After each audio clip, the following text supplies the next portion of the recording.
Kabahan na po, ayan na po.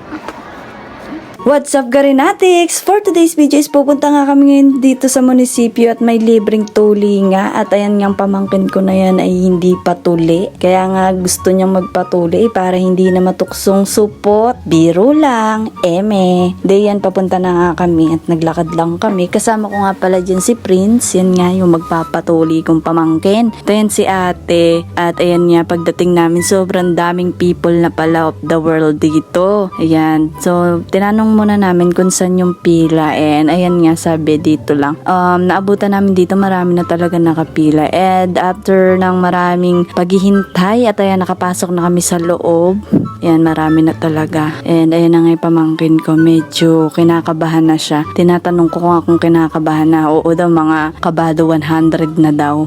First time niya lang kasi magpapatuloy, kaya kabadong-kabado nandyan si Prince. Sa una, sabi niya basic lang to. Abay, nung nakapasok na kami sa loob, kinakabahan na daw siya. Aray ko, itong batang to. Sinasabi ko di pala sa kanya, kagat lang ng langgam, huwag mong isipin. Ayan, sa sobrang kaba nga naiihi, kaya nasamahan ko nang umihi. Sa part nga pala na to, sobrang tagal na namin naghihintay, mga 3 hours na siguro to 4 hours. Kasi hindi pa natatawag si Prince, pang 195 nga pala siya, and kailangan tawagin mo na yung pangalan niya bago siya makaupo. At ayan, naiinip na nga siya. Sobrang tagal kasi, kinukulit niya na nga lang yung mama niya, at ako sabi niya nagugutom na siya, napapatingin na nga lang din siya sa ibang mga tinatawag kasi bakit daw siya napakatagal. At ito nga pala yung mga batang tinatawag. Salamat din pala sa mga na to, mga fraternity na to na kasama sa pagpapatupad ng libreng tuli na to. At ayan nga pala, malapit na siya ditong tawagin at medyo kinakabahan na talaga siya. Sabi niya kabado 100 na talaga siya. At ayan nga, nakabantay lang si ate. Waiting lang kaming dalawa kasi nga no choice naman kami kung babalik pa kami. At ayan, sa part nga pala na to, tinignan ko din yung number niya, 195 talaga. Inip